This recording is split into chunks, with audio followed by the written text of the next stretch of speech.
This original WSRE presentation is made possible by viewers like you. Thank you. The scope of child abuse in our country is staggering. The numbers are alarming.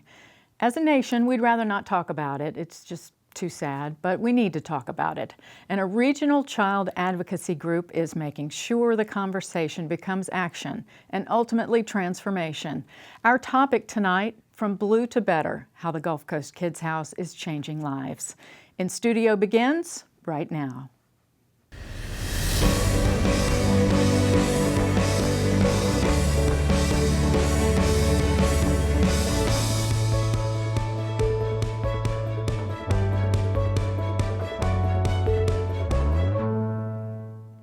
There's a widespread, silent, and deadly war being waged on our children.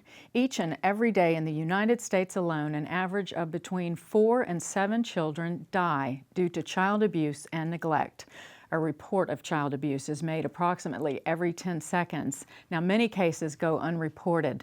Perhaps even more shocking, over 95% of all child abuse cases involve a friend or family member of the victimized child. In our area, the Gulf Coast Kids House is working hard to change these terrible statistics because these aren't merely statistics, they are innocent children. Our guests this evening are all part of a child protection team that is thankfully making a difference. Stacy Costavicki is the executive director of the Gulf Coast Kids House.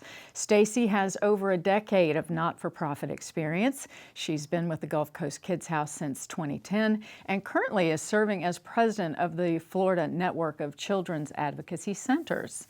Ann Patterson has been Assistant State Attorney for over 30 years. Ms. Patterson has been assigned to the offices of State Attorney Bill Edens, located at the Gulf Coast Kids House since 2004. In this role, she prosecutes child abuse and neglect cases, as well as sex offender non-registration cases.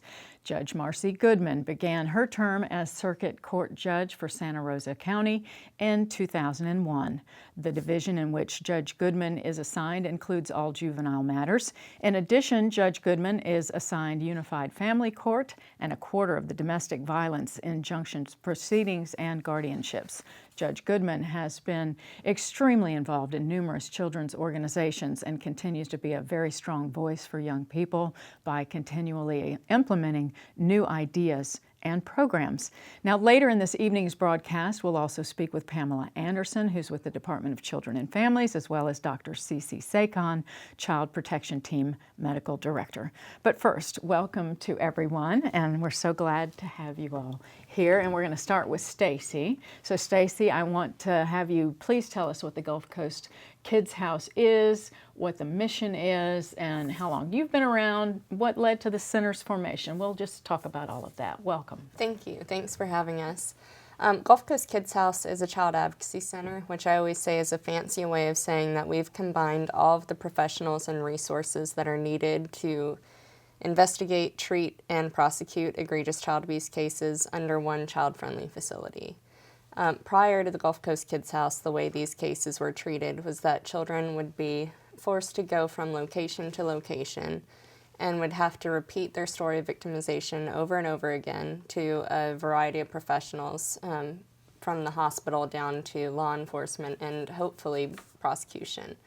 So we looked at this, said there's got to be a better way to do this for our children, and Gulf Coast Kids House was created. So now there's a building that was designed with children in mind. I say, and I don't think that I'm kidding, that stuffed animals outnumber the staff there.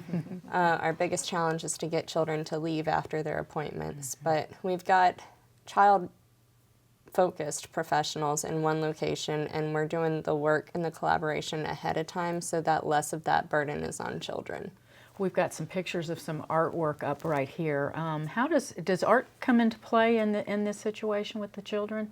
It does. The Lutheran Services Florida is the therapy group in the building, and they do a lot of art therapy with the kids. But also, if you walk through the halls of the kids' house, you don't notice the hallways so much as you notice the colors and the playful paintings and local artists that have contributed. So Judge Goodman, you've been involved since the very beginning, since way before the very beginning. Let's talk about your role with the Kids House over the years. At the time that it first began, it would have been in, oh goodness, the latter 80s, the early 90s. And at that time, the goal of, I guess, prosecution was trying to get the actual conviction. And the emphasis was not so much on the victimization of the children. We learned how to talk with the children and how to question them, but we really did not take into account their entire well-being and the health that they needed. So what happened was a couple of us had gone to I guess, an educational program, and we're told about the Children's Advocacy Center in South Carolina at that time, and it sounded wonderful, so we go and trek over to South Carolina and think that this was a wonderful idea and we were going to bring it to here. It took about 5 or 6 years, and with the help of the county commissioners at that time, with the help of, at the time, State Attorney Curtis Golden, it became reality, and it has blossomed more than we ever would have thought when we first opened.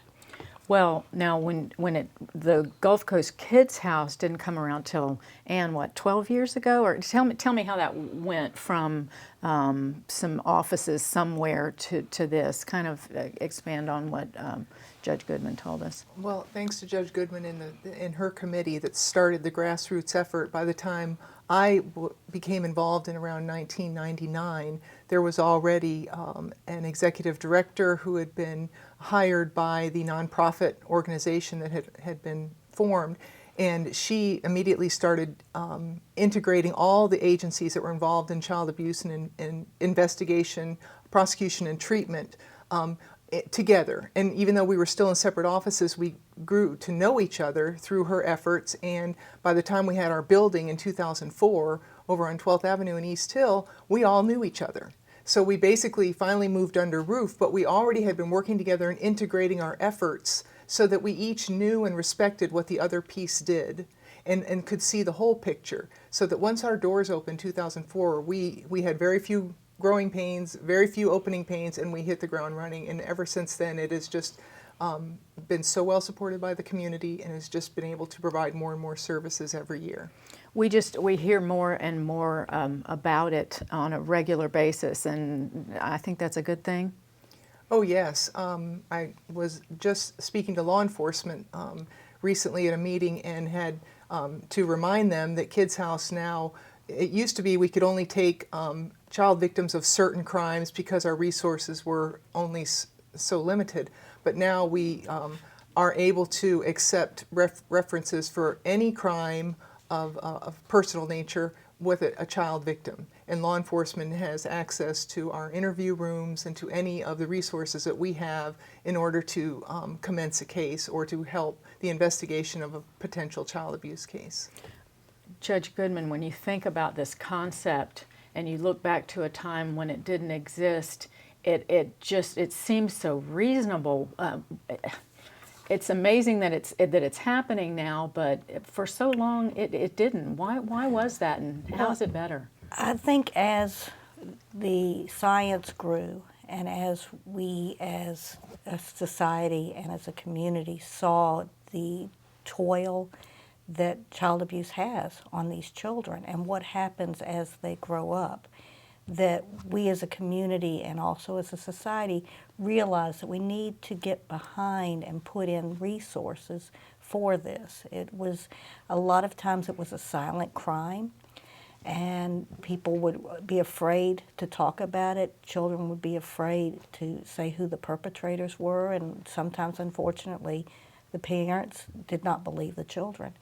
And as we've all become better aware of what sexual abuse is, what child abuse is, the inherent secret nature of these particular crimes, we all understand how important it is that we have a place where the children feel safe. And as that has happened, we just continue to see the community assisting, and it's grown to much more than what we ever would have thought it would be. Well, the center has been named after your mother. That's correct. And recently another wing was added, and it's your uncle. Correct. Your family's been so generous to that and felt so strongly about it. What's the connection been there? Well, actually, my mother started, I guess, when we were very, very young. We always had children in our home. And we were always the foster families. But my mother had a very sweet and soft heart and would help with bringing gift packages and certain things to the kids at that time that were in the dependency area. And she just loved children's issues. And so it just seemed to be the appropriate thing to do when the Children's House opened up. And then obviously our entire family is very involved in children's issues. Stacy, let's talk about how having everybody under one roof helps you as an executive director, and what your role is more specifically. Generally speaking, I say my role is Switzerland. My job is to make sure that everyone is getting along and that we have cooperative protocols so that the children get to benefit from all the individual expertise of each individual agency in the building and the collaborative effort. I have to go back to kind of the history of the Kids House because I've seen it across the state where people have a if you build it, they will come kind of mentality where they build this big, beautiful building where they're going to have a child advocacy center, but they don't do the groundwork that Judge Goodman and Ann and all of our founding members did of getting that team together in the beginning so that living in a house together was important to all of them. It's just tragic because a child advocacy center is not mandated anywhere. It's just a community standing up and making it happen. And if they don't do the groundwork of getting the team to work together ahead of time and they just build a building, sadly we see that these buildings sit empty or that it takes so long to get that collaborative effort going that they lose traction. That's a shame because we're looking at some beautiful pictures and like you said, if they're not actually, those resources aren't being used, it doesn't matter. But now you're involved on a statewide level, and so being involved with other advocacy centers, I would imagine there would be some give and take. You would learn something from some of the others and be able to give that your knowledge to other places and help them use their facilities. Oh gosh, yeah, I know when the Kids House opened, there were only a couple hundred child advocacy centers in the U.S., and now there's well over 900. So it's a concept that caught on, and what I've been impressed to see is that it did start as a prosecution model, but it's also kind of evolved into a more holistic and healing approach for the families. I know at Gulf Coast Kids House, over 89% of the families that come there do end up in therapy, which I don't think we could say before. So it's been a great benefit to work with the state and to learn from other directors, and we've got a long way to go, but we've come so far. And talk about a typical day for you being involved with the Gulf Coast Kids House and what that's like, what your hands-on situation is like with the children that come through and the families. Well, Gulf Coast Kids House is of the kind of CAC, and they are sometimes very reflective of the community's interest in how the CAC is put together. But in our community, it does have a presence of the State Attorney's Office. Mr. Golden, followed by Mr. Edens, strongly supported a satellite State Attorney's Office located within Kids House, which handles all the child abuse, sexual and physical, as well as child neglect cases, and now also the sex offender failure to register cases are all handled there by assistant state attorneys who have expressed an interest in prosecuting these cases. They're specializing in them, and so we're located there. And of course that has enabled the cases that we do handle of this nature to be handled much more efficiently. While it started out as a prosecutorial-based approach, the State Attorney's Office cases do benefit by this holistic approach that Stacy talks about, because the children, instead of by the time they get to the state attorney's office, have not been through so many different interviews that there's a dynamic that makes a child start to shut down after a while. And because right from the beginning they're supported and it moves much more quickly, they are stronger witnesses and they are able to tell what happened to them in a more effective way, which of course makes a stronger case and makes a more likely a successful prosecution. Prosecution rates have increased dramatically. Is that correct? That is correct. When I started prosecuting in 1985, and the child abuse, especially child sex abuse, were few and far between. By the time they got to the state attorney's office, they sometimes were months old because it took that long for the case to go through the system that leads up to the state attorney. And by that time, nobody was very interested in the resolution. It was too hard, it was too difficult, nobody wanted to talk about it. So I think our successful prosecution rates at that point were probably less than 50%. But almost immediately upon the opening of the doors of Gulf Coast Kids House, our successful prosecution rate was into the 90s. Wow. Because of the drastic difference in how the case was handled, the approach to the case, the confidence the families had in letting the child tell what had happened, because something positive was going to be an outcome instead of a long trip to an unsuccessful resolution. Absolutely. Judge Goodman, how do you see it from the bench? Well, right now, I see it as a godsend. When we have children, I'm actually sitting now in the dependency area, and when I have children that have been sexually abused, of course, I can actually refer the family to some place there. I know that there will be counseling where they will get love, where they will get support, and that they feel that they are in control, which is what, unfortunately, when they are sexually abused or physically abused, they do not feel they have any control over their life. And the Children's Advocacy Center, with the way the prosecution is held, with the way that the counseling is done, the therapy, even just the environment, they realize that it's going to be okay, that they will be okay. And the family believes that too. So with that, we have a better chance of having a family that is well, both mentally and physically. Wonderful.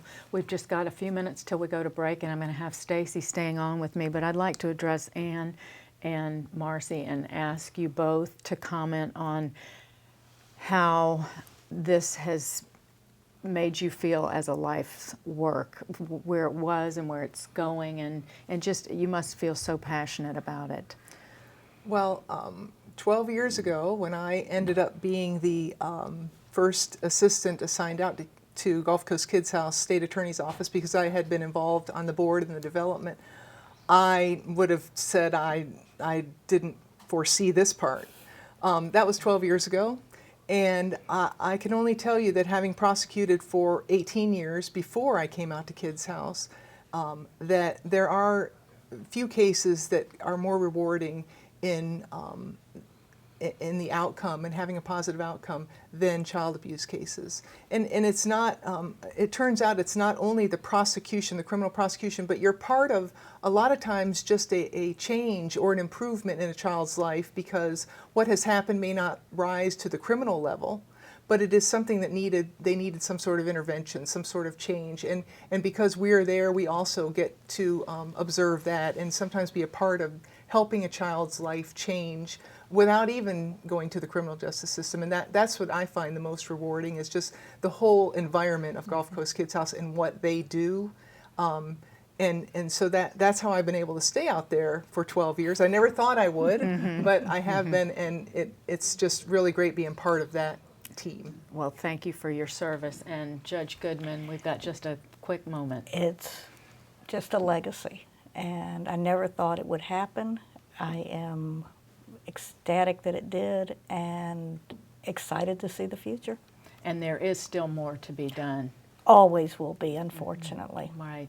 So, well, I know the community, I know Stacy, everybody appreciates the help that these lovely women put into this situation. Absolutely. And like Judge Goodman said, it's a legacy, and she's very modest about the family involvement, but really we would not have a building or a place to do this important work without you and your family, so thank you. Thank you. Thank you very much, and we'll follow up with you someday soon. All right. All right, well, you're watching in studio on WSRE TV, PBS for the Gulf Coast. We're back in a moment, and we'll be joined by Pamela Anderson with the Department of Children and Families. Stay right here.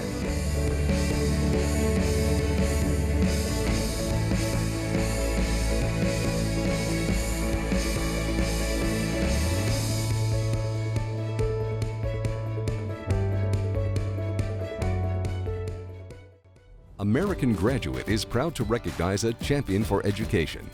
Autism Pensacola is a support group for those living with autism, and we seek to improve life for those living with autism. They have given us an opportunity to be part of our son's education, to be part of his playtime. They care about inclusion and acceptance. And our goal, of course, is to increase children's independence and help them be successful in school. We want teachers who are equipped to meet the needs of children with autism in the schools. WSRE has been a great partner with Autism Pensacola, providing us with PBS resources and helping us further our mission. We know that working together as a community, we can improve life for all of those living with autism and have great outcomes. We get to see these kids make such great gains in communication and in social skills. So it's so important for families of autism to have this wealth of information as well as support. And it's so meaningful when a parent comes to you and says, you know, this is just what I needed for my son. It's made such a difference in my child's life. The more we do for them as children, the more positive their outcomes will be as adults. Autism Pensacola, helping children and families connect the pieces. For more stories of champions, visit americangraduate.org.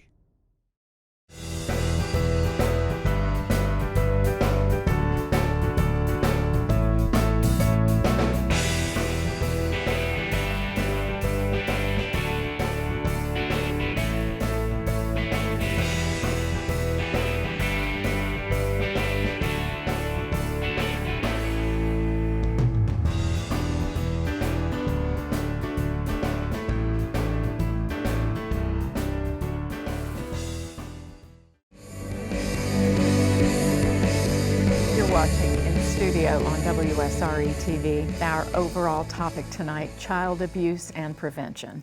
Joining us now, Pamela Anderson, Operations Program Administrator with the Department of Children and Families. Pamela Anderson oversees the Family Safety Program as well as Child Protective Investigations. Ms. Anderson will be talking more with us about local and statewide abuse trends, especially here in the heat of the summertime, as well as how to report and prevent such abuse. And we want to welcome Pamela Anderson to the broadcast. Thank you. Thank you for being here. So you oversee what? Tell us about your role with the Gulf Coast Kids House. Well, funny you say that. I was probably the first supervisor when the Gulf Coast Kids House opened in 2004. Prior to that, coming into this position as the program administrator, and I do oversee 38 investigators, 7 supervisors. We have 2 positions where we've outposted 2 units at the Gulf Coast Kids House, which has been recently done, I would say maybe the last 2 years that we've had the 2 units out. We've always had 1, but the need is so great that we felt that it was best that we put another unit out. Thanks to Stacy kind of putting a bug in our ear saying, hey, you ever thought about putting another unit out here? But with the number of cases that come into the county, the need is there. And we really want to make sure that we have the right people in the right places. Earlier, as stated, all of the disciplines under one roof, and to have others investigate these cases outside of the Gulf Coast Kids House really could be a strain. So the 2 units out there was the best place to go with this. So when you say units, you're talking about a group of? A group of 6 investigators per CPI supervisor. So there's a total of 12 child protective investigators that's located out there with 2 supervisors to oversee those 2 units. And they stay busy. Very busy. The number of reports received, and I did some polls just to look at where we were, and when you look from September 2015 to March 2016, Escambia County runs about 400 reports a month. When you total that out to what Gulf Coast Kids House receive, they're receiving every bit of about 200 reports out there a month for sexual abuse, physical injury cases.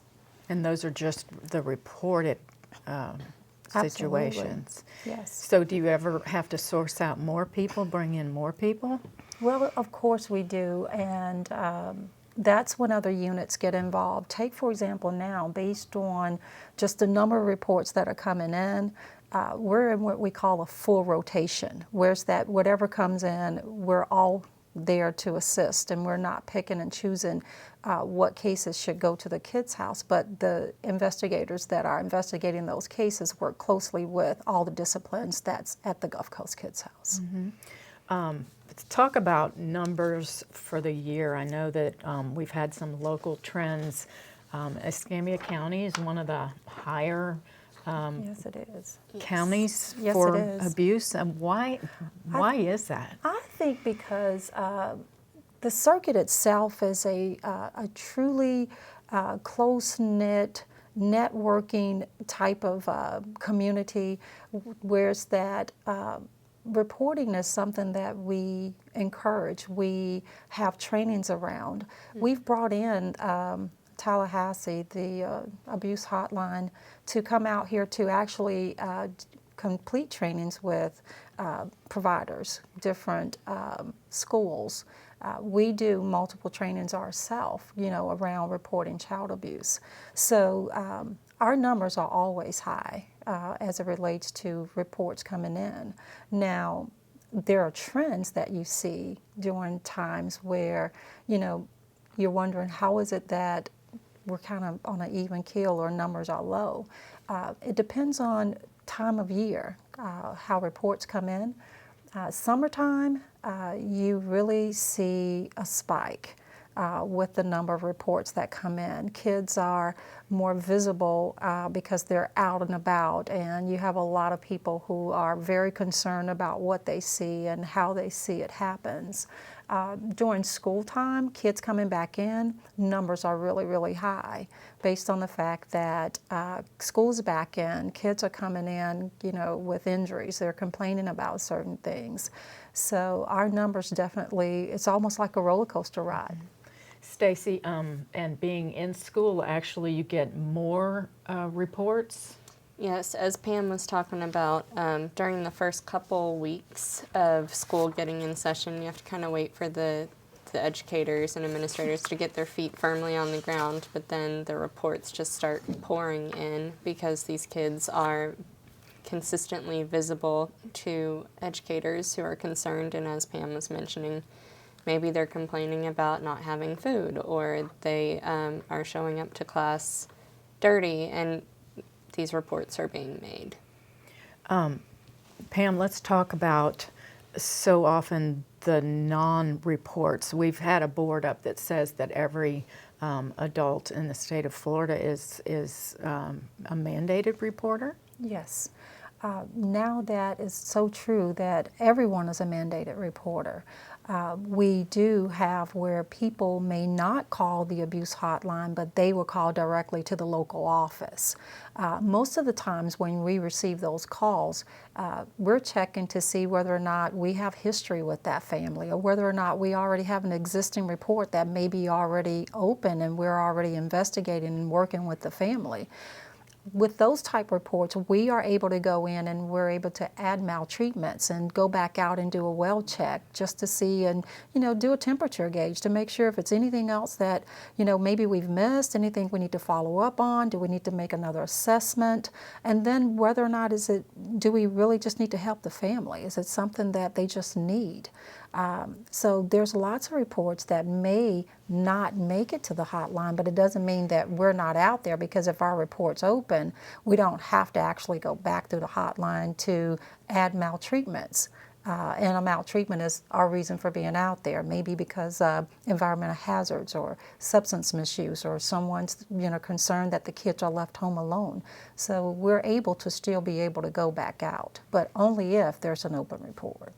As far as that goes, I know so many people look the other way. They just don't even want, they're afraid that if they report something to the Department of Children and Families that you're going to take a child away. What is your ultimate goal? Obviously it's for the child, but how can we take some of the fear out of that? What can you tell me about the love that your department shows and what you're trying to do? You know, I really get touched, and I get really sad when I hear people say that, you know, I don't want to be involved, I don't want my name to come up, and they won't report. One of the things that I talk most about is that, first of all, your information is kept confidential.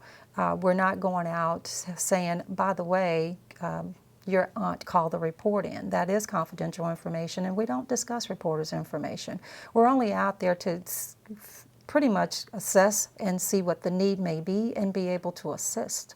What I say to people who's fearful, to fax in information, you know, not having to actually make a phone call. There's other ways to report, whereas that they don't have to pick up a phone and dial. They can get online and just type in what it is and send it through the web, or write it all out and fax it into the hotline, but not to turn a blind eye to maybe you're that kid's last hope.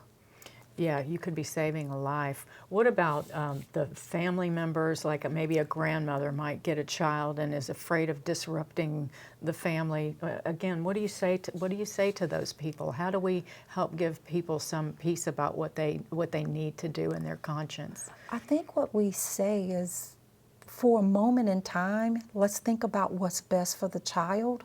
We understand that no matter what it is that we may do, we're definitely going to have this family in a place where they're not really happy to see us. But at the same time, we have to focus on our reason for being there, and that's that child. And what I say to them is that adults can take care of themselves, but children can't. They are our most vulnerable population. And if we're worried about what the family may think, why not have a family meeting? How do we get together and have a conversation around how do we help? Because I know a long time ago, the department was looked at as the home wreckers. We'll come in, we take them out. And that's not the case. We've come so far after so many years. I've been with the department almost 24 years now, and what I can say is that there's a lot of transparency that happens here. We have an opportunity to come in, and we're not coming in to do anything other than help you. So really trying to put them at ease is that this is your family, and empower them to let them know that, tell us what your needs are, because families can tell you best. We're only coming in with a snapshot. They have the history. You seem so passionate about it, and you must be 24 years into this. What would your final thoughts be to our viewers, our listeners tonight about the Gulf Coast Kids House, about reporting, and about where you see us going in the future with everything? I would say continue to have the passion for our children, and always be there and listen. Listen to the kids. Kids know more than what we think they do. And if nothing else, know that we do have the Gulf Coast Kids House. It's an awesome place to bring a kid. The children don't have that fear of, where am I at? The environment is warm, the faces are kind, and they're caring and nurturing at the time that they're there. But not only for them. I mean, when you look at the back scene of what's taking place behind the scenes, that's where you have others that are really supporting the families and letting them know that we're here to help you take care of your kids. I think that Stacy and her group of disciplines that's in that building are doing an awesome job of keeping this thing going for us. Pamela Anderson, thank you very much for that, and thank you for your life's service and your work. And I know the Gulf Coast Kids House appreciates that. Thank you. Absolutely. All right. We'll continue with our discussion of child abuse and its prevention in just a few moments. Thank you for staying with us for this important topic tonight on In Studio. Next, we'll be joined by Dr. Cece Sakon, the Child Protection Team Medical Director, who will enlighten us on the red flags of abuse. We're back right after this.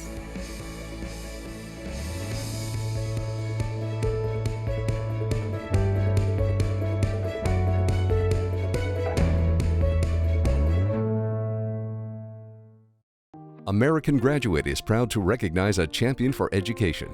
Our mission is to provide girls and young women an opportunity for a better future through education, counseling, training, and advocacy to enable them to become independent, empowered young women and productive members of our society.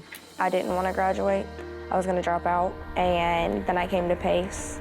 Frequent discipline problems, family issues that cost them to not be able to attend school regularly, so they had big gaps in their learning.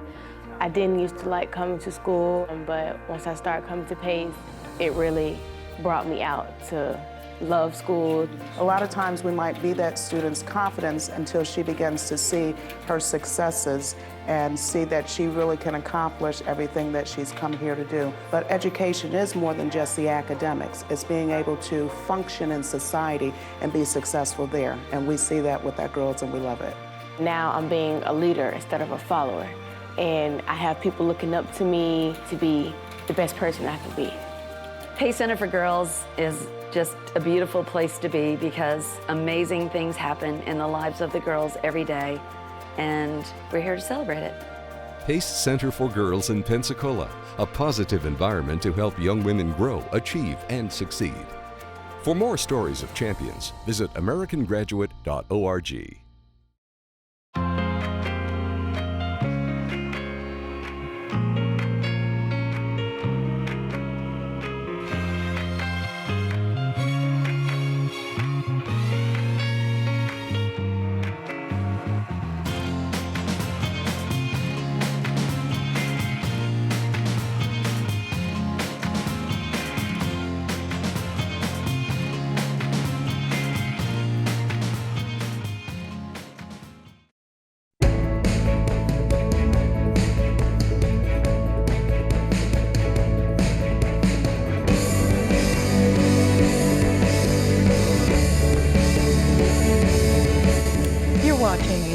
On WSRE TV PBS for the Gulf Coast. Joining us now, Dr. Cece Sakon. Dr. Sakon is the Child Protection Team Medical Director. She's been the Medical Director at Gulf Coast Kids House since 2014. Dr. Sakon, welcome. And please, before we get started, tell us a little bit more about your background and how you came to be at the Gulf Coast Kids House. Sure. So I trained at University of South Alabama in Mobile and decided that I wanted to go into pediatrics after realizing how the health issues that children face are real, and they are really in their most native form in terms of disease. And I did my training at Cincinnati Children's Hospital, and there I was introduced to several professionals who had a passion for this work. And from that, I learned a lot about child advocacy and how the health problems that children face throughout their childhood move into their adulthood if there isn't the appropriate intervention. And there sprouted my interest in it. And I worked in an emergency room for a while and had yet again more exposures to this, and moved back to Pensacola, which is where I grew up, and was approached actually by the statewide director because there was a need in this community. And that's where it all came from. So what does a typical day at the Gulf Coast Kids House look like for you? Well, if you're the type of person who likes to know what you're going to face, that's not an option. We never know what a typical day will include. Some days it's very quiet, and other days it's very busy. We see children at the Gulf Coast Kids House. We also see children at Sacred Heart Hospital that are hospitalized due to the abuse or neglect they've suffered. And so it's really unpredictable. If they are in the hospital, does the team go, I know part of the mission, Stacy, is to have the child not have to tell the story multiple times. Are there provisions made for that when they're actually in the hospital, or do you have to add in an extra piece? It really is based on why they're there. When a child is in the hospital due to injuries from sexual abuse, the discussions are limited in terms of what we talk to the child about. We're really addressing the injury and the physical evidence.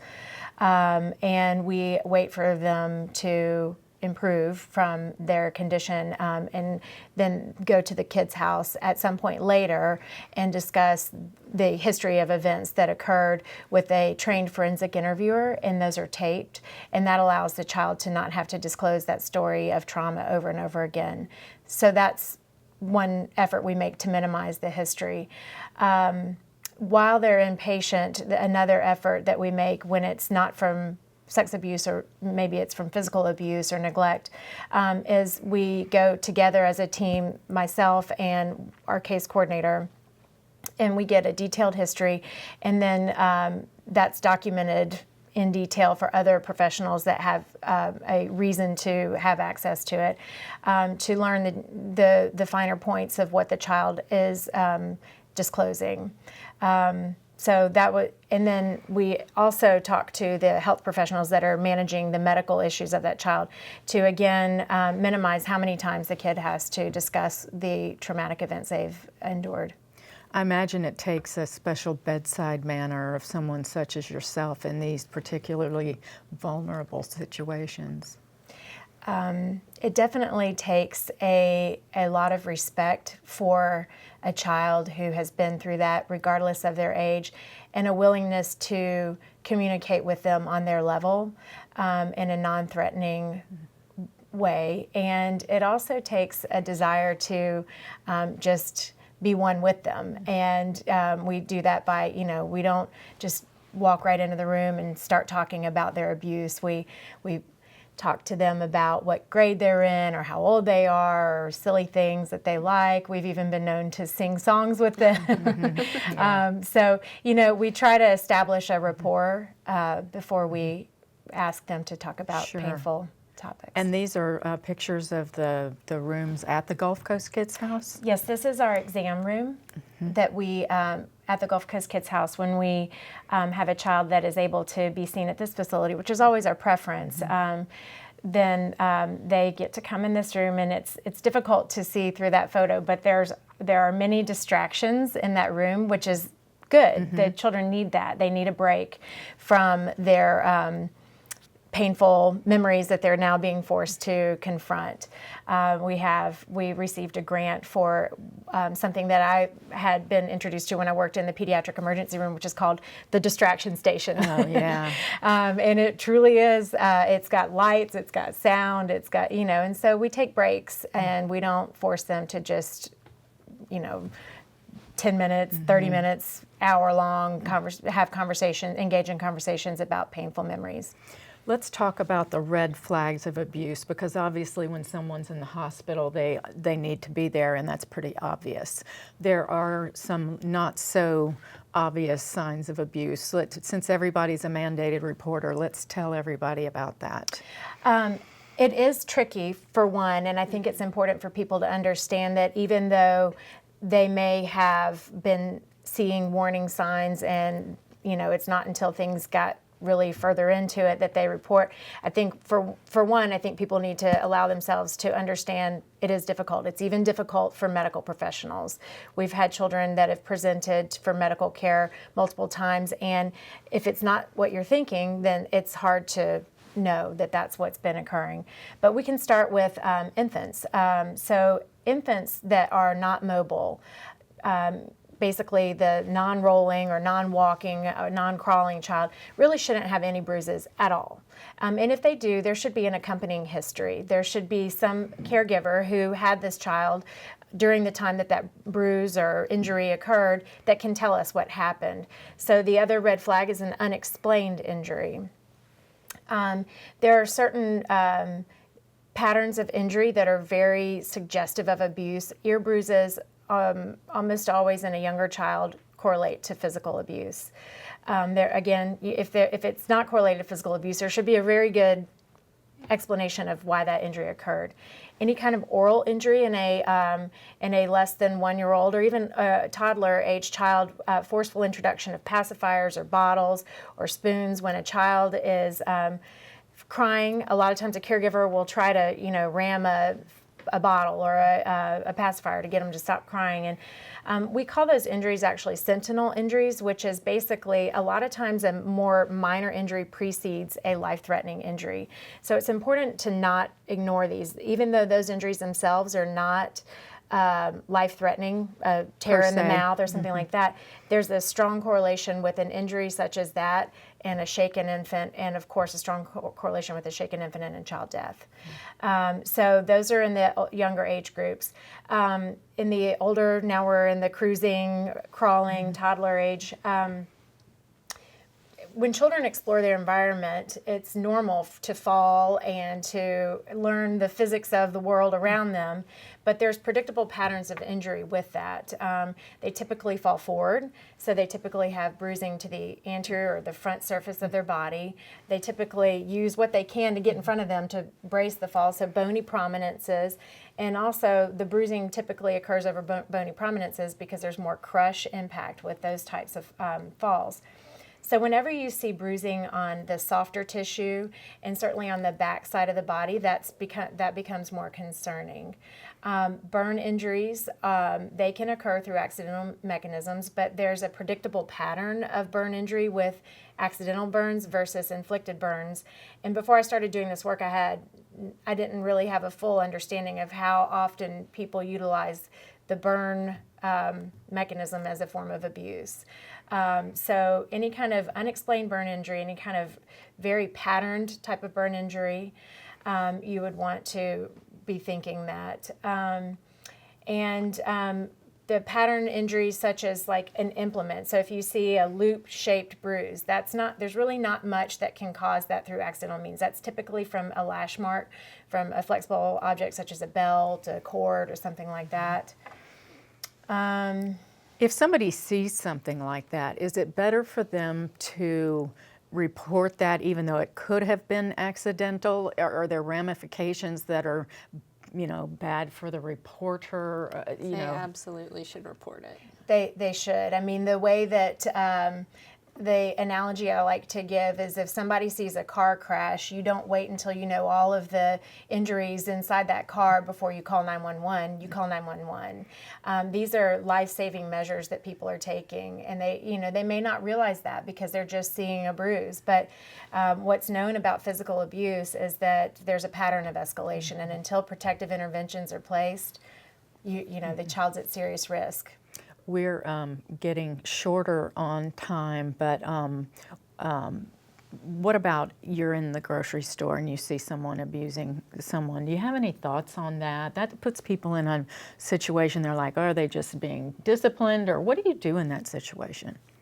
I think it's a difficult situation because you don't know the names, so it makes it difficult to report, but we've certainly had cases that have presented from grocery store physical abuse. Yeah. And you do what you can, just like you would help a person. If you saw a child that fall in a pool, you would try to pull them out, so they don't drown. So it's every situation is unique, but you definitely do what you can to try to help these children. Yeah, you worry that the anger will be taken out on them worse if you call them out in public, but it's better to do something than nothing. Absolutely, and most importantly, it's tragic when you get one of those phone calls that some lady wearing a red shirt was beating her child in the Walmart parking lot. Mm-hmm. So the more details that you can give when you're calling the hotline so that they can hopefully find the person, the better. And we're just about out of time for this segment, but very briefly, tell me about the life expectancy of people that have been abused. And that is a very good question. So what we know about child physical abuse, sexual abuse, neglect and trauma is that there's a decrease in your overall life expectancy when you've endured these forms of child maltreatment, and there's a far-reaching public health impact. And the only way to affect that outcome is to intervene as early as possible and get the children the help they need. All right, and the Gulf Coast Kids House helps you help them. Correct. Thank you very much for your service. Sure. All right. You're watching In Studio on WSRE TV. We are back in a moment with a look at how you can help report, prevent, and ultimately help save children's lives. Stay right here.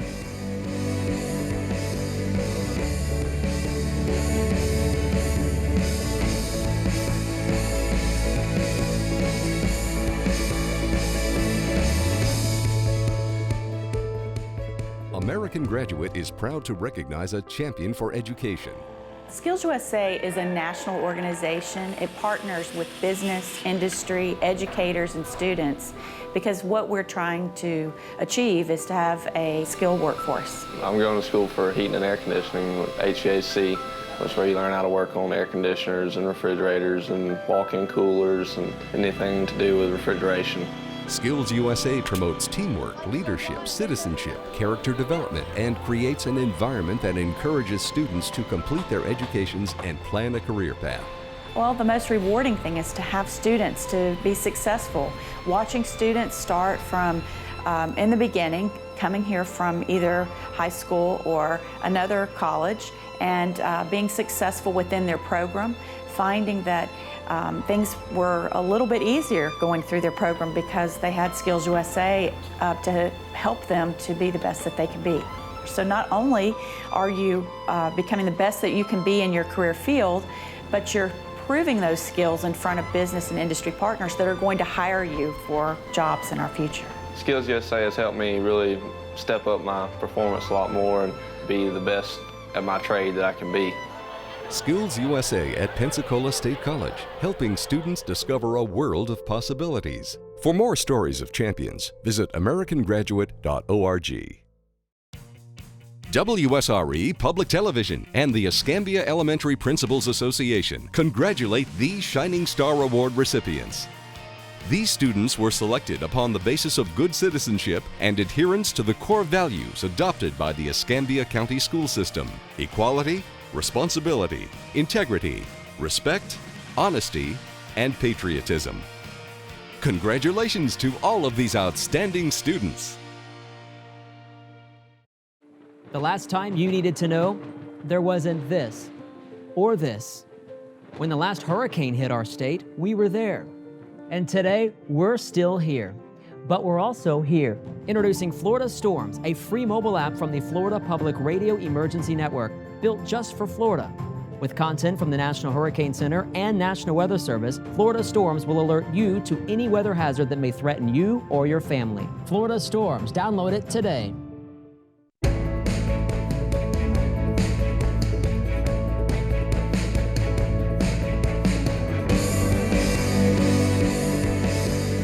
We're back and we're talking about a topic that's not fun to discuss but so important to help eradicate child abuse, a nationwide horror. And here in our area, Escambia County does have one of the highest incidents of abuse in the entire state of Florida. Stacy Costavicki is continuing with us to talk about how you can help the Gulf Coast Kids House help all of our area children in need. Stacy, this has been a really enlightening time. We've got about 5 minutes. Let's talk about the most important aspects of the Gulf Coast Kids House. We just came off of, we in April now have Blue to Better. We didn't have that years ago. No, so we've been talking this whole show about the importance of communities being involved in children's well-being, and From Blue to Better was a way that we kind of formalized that process because April is Child Abuse Prevention Month, and just like every October the community goes pink for breast cancer awareness, we want it to go blue for child abuse prevention. So From Blue to Better is just an effort to turn all of the counties blue in this district, so Escambia, Santa Rosa, Okaloosa, and Walton, for the month of April, and to encourage communities to step forward and learn how to report abuse by using that 1-800-96-ABUSE hotline. And we've been putting that up for people. I hope that they will jot that number down. Tell it to us again. It's 1-800-96-ABUSE. And, you know, the more outreach that we've been doing, the more that we've had families kind of come to Gulf Coast Kids House and not necessarily remember the abuse hotline number, but they want help. They need to know how to get it, and we are happy to do that. But You've got a lot of businesses that are going blue for the month as well. Yes, we had over 400 businesses go blue this past April, which is huge. I always say that the only way we can hope to stop abuse or prevent it in the future is by talking about it. Domestic violence incidents actually went down by about 80% once in the 1980s when people started talking about domestic violence and that it wasn't acceptable. So the talking leads to the awareness, it leads to a betterment of the problem, if you will. Absolutely. We have some information about how people can help that we're going to put up on the screen right now. Okay. Yeah, so for information about volunteering, you've always needing financial support, volunteers, donations. I know that every time my child changes sizes, I've still got clothes with tags on them. You have something called Jane's Closet. We do. Bring that by? Yes, we will take any new and gently used clothing items. We actually have a great partnership with Goodwill as well, so you don't even have to worry about whether or not we can use it. We'll figure that out. But Jane's Closet is critical in supporting the families that we see. So kids, diapers, wipes, clothing of all sizes. And people pitch in and have fundraising events from time to time. You have every year lots of them. You've got a few coming up. We do. Yep, we just finished Brunch and Bubbles, and coming up we have the Dragon Boat races on September 10th down at Bayview Park, as well as Panhandle Charitable Open, actually on 2 golf courses this year, and that'll be in late September. And yeah, we fundraise a lot, so there's always a way to get involved. Well, sometimes when people see this beautiful building, they think, oh, they're set, but that's not true. Oh, absolutely not. And, you know, the more names you have on your building, I think the more of a burden that can be sometimes, because people really think you are taken care of, but we are a local agency and need local support. I have less than a minute, but we've got a website people can always go to, and you've started a new therapy dog program. Yes, it's GulfCoastKidsHouse.org, and we would love to have people come by and meet Trooper. He's our brand new therapy dog, and he's brought so much comfort to the children and the staff at Gulf Coast Kids House. He's a sweetheart, and it is a beautiful place, and you guys are doing some amazing work. And Stacy, anytime we can help, just let us know. We appreciate it. Thank you, and encourage all our viewers to get in touch. Thank you. Thank you so much. Our guests this evening have been Kids House Director Stacy Costa-Vicki, Assistant State Attorney Ann Patterson, Judge Marcy Goodman, DCF Program Administrator Pamela Anderson, and Dr. C.C. Sakon. Our topic, From Blue to Better, how the Gulf Coast Kids House is changing lives for the better. We are making strides in the fight against child abuse, but we've got a long way to go in our area, our state, and in our nation. We can all be involved, and not only that, it's our duty. Remember, every adult in Florida is a mandated reporter, and thankfully here along the Gulf Coast Kids House is positively impacting all aspects of child abuse by investigating, prosecuting, healing, and hopefully preventing future such abuse. I encourage you to stay up to date and in touch with the Gulf Coast Kids House to help them help our children. I'm Sherry Hemminghouse Weeks. Thank you very much for watching. Take care, and I'll see you on a future edition of In Studio or right in your own backyard.